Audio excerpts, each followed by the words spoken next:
Haleluya, kita dapat berjumpa kembali di New Life on Air. Kali ini topiknya bukan saja menarik tetapi penting, yaitu uang. Saudara-saudara, siapa yang tidak suka akan uang? Siapa yang tidak senang dengan uang? Uang adalah salah satu fasilitas yang Tuhan berikan dalam hidup kita.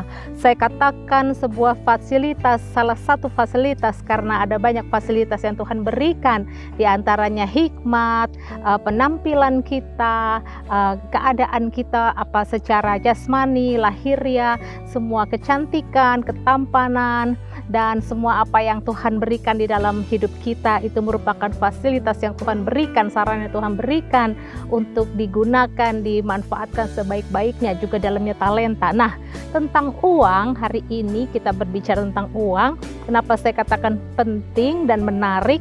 Saudara tahu, dengan uang yang kita suka, dengan uang bisa membeli apa saja. Maksudnya kita bisa beli apa yang kita mau kalau kita punya uang. Dan dengan uang kita bisa bepergian. Saudara mau pergi kemana, mau liburan kemana, kalau saudara ada uang, saudara bisa pergi. Ya tentunya dengan kondisi yang disesuaikan dengan apa yang terjadi.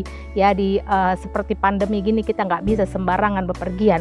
Tapi saudara-saudara, uang juga bisa menjadikan seseorang banyak relasi. Kalau orang banyak uang, bisa punya lingkungan, bisa membangun relasi yang banyak. Uang juga bisa kadang-kadang bisa membeli bahkan harga diri. Uang adalah sarana dalam kehidupan. Uang bisa juga membuat orang tersesat. Nah, tanpa uang bisa membuat orang hidupnya terhambat. Namun saudara-saudara, sebagai sebuah sarana, manusia bisa saja tidak menggunakan sebuah jalan atau sarana tersebut dengan jalan yang benar. Uang bisa menjadi menarik. Sebuah buku mengatakan uang bisa menarik dan bisa menjadi tidak menarik. Tetapi saya dengan berani mau mengatakan uang bisa menjadi menarik dan bisa menjadi sangat menarik. Uang tidak pernah menjadi tidak menarik. Itu yang berani saya katakan. Uang bisa membawa kebahagiaan. Uang bisa membawa keharmonisan, tetapi uang juga bisa membawa ketegangan dan kehancuran. Bukan saja buat pribadi seseorang, uang bisa membawa kehancuran, ketegangan di dalam dua lembaga yang Tuhan dirikan di muka bumi, yaitu keluarga dan gereja. Gara-gara uang, keluarga bisa hancur, perkawinan, pernikahan bisa hancur, keluarga bisa berantakan. Gara-gara uang juga, gereja pun bisa terpecah belah atau bisa banyak masalah. Dan bahkan uang bisa memicu pertikaian antara bukan saja suami istri, tetapi orang tua dan anak, kakak, termasuk ipar, dan juga mertua dengan menantu. Semuanya uang, gara-gara uang bisa banyak konflik dan perdebatan. Dengan kata lain, uang adalah harta dunia yang penuh perkara. Bahkan uang bisa jadi awal pertikaian dan pembunuhan. Mengerikan sekali. Uang sebagai fasilitas yang Tuhan berikan kepada manusia dengan tujuan manusia menjadi tuannya. Tetapi dunia sudah banyak yang terbalik, uang sudah menjadi tuan dan manusia diperbudak oleh uang.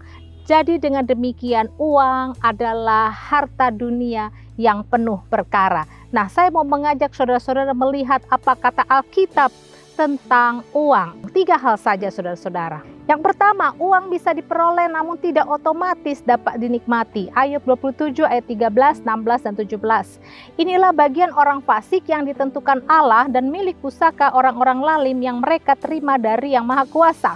Jikalau ia menimbun uang seperti debu banyaknya dan menumpuk pakaian seperti tanah liat, sekalipun ia yang menumpuknya, namun orang benar yang akan memakainya, dan orang yang tidak bersalah yang akan membagi-bagi uang itu. Kita lihat dari ayat-ayat ini, dikatakan kepada orang yang lalim dan orang yang fasik, sekalipun ia menumpuk, ia menimbun harta, menimbun uang, menabung, memenuhi lumbungnya dengan uang, memenuhi tabungannya dengan uang. Tetapi firman Allah mengatakan bisa saja terjadi bahwa mereka tidak menikmatinya. Orang yang tidak bersalah yang akan menikmati uang mereka dan akan membagi-bagi uang itu. Tidak otomatis kita bisa menjadi pemburu uang, kita bisa mencari uang sebanyak-banyaknya, kita bisa menimbun, kita bisa menumpuknya. Namun Alkitab mengatakan tidak otomatis kita dapat menikmati apa yang kita cari. Menyedihkan sekali saudara-saudara. Berarti apa? Kita harus tahu bahwa mencari uang, memburu uang adalah satu hal, tetapi tidak menjamin kita dapat berbahagia dengan uang yang kita buru, uang yang kita cari, uang yang kita timbun. Kalau kita tidak hidup benar di hadapan Tuhan, kita tidak ada jaminan untuk dapat bisa menikmati apa yang saudara cari, apa yang saudara timbun, apa yang saudara perjuangkan. Dan yang kedua, uang yang banyak tidak menjamin kepuasan. Ada banyak orang memburu uang, tidak pernah cukup. Setelah uangnya banyak, setelah uang yang dicari, didapati, ternyata malah mendatangkan keinginan yang lebih lagi, dan lebih banyak mengorbankan apa yang baik dalam hidupnya, yang sudah ada pada dirinya. Uang yang banyak tidak menjamin kepuasan. Pengkhotbah 5 ayat 9.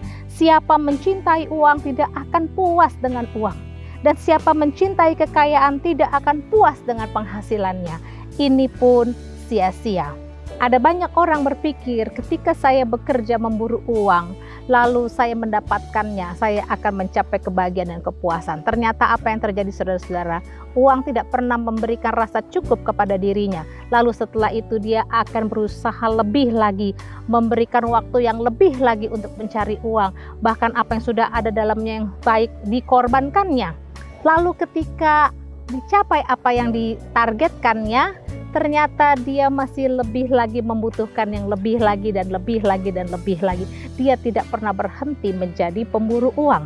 Itu sebabnya saudara-saudara, pada satu titik manusia akan jatuh yang namanya menjadi diperbudak oleh uang, yaitu menjadi hamba uang. Sementara Tuhan memberikan fasilitas uang di dunia untuk kita menjadi tuannya dan uang itu hambanya.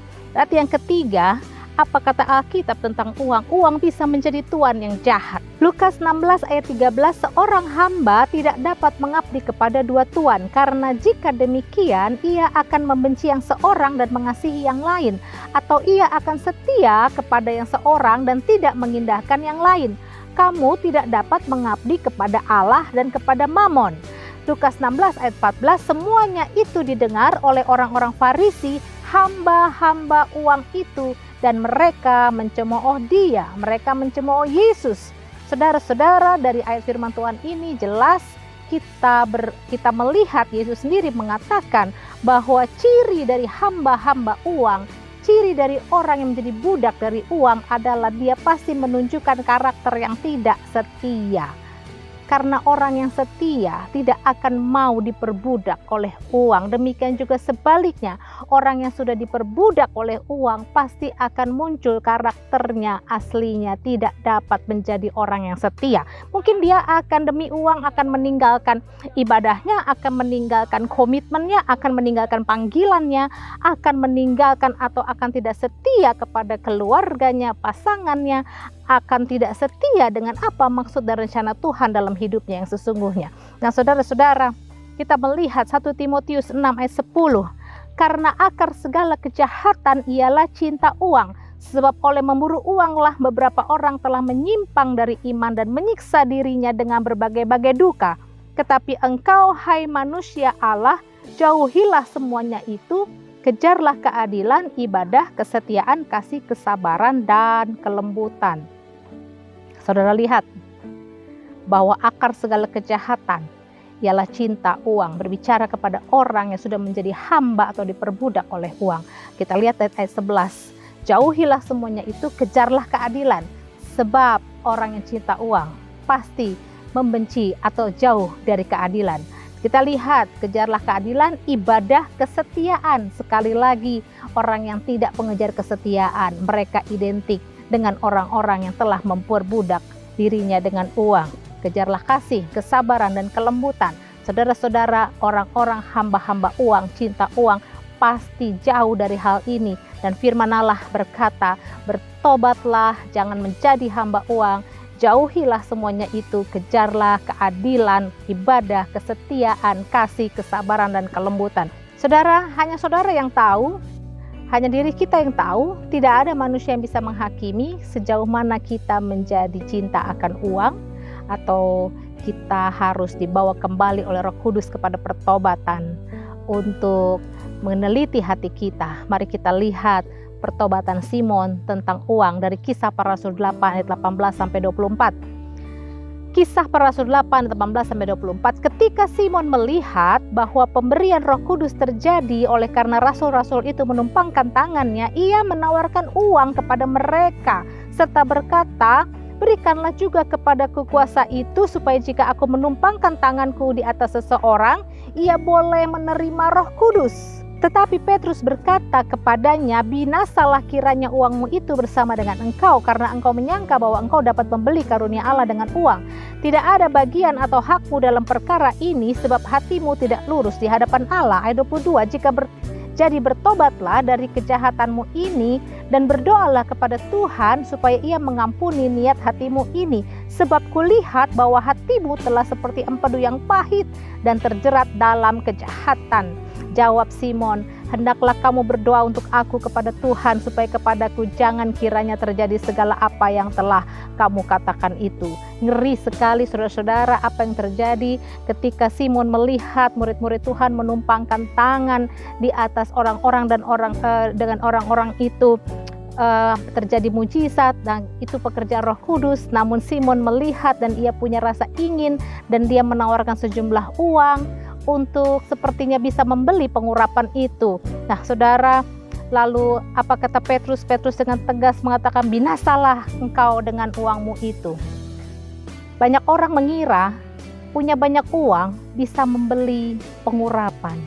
Banyak orang mengira dengan punya banyak uang bisa melakukan banyak hal, bisa membeli semua hal.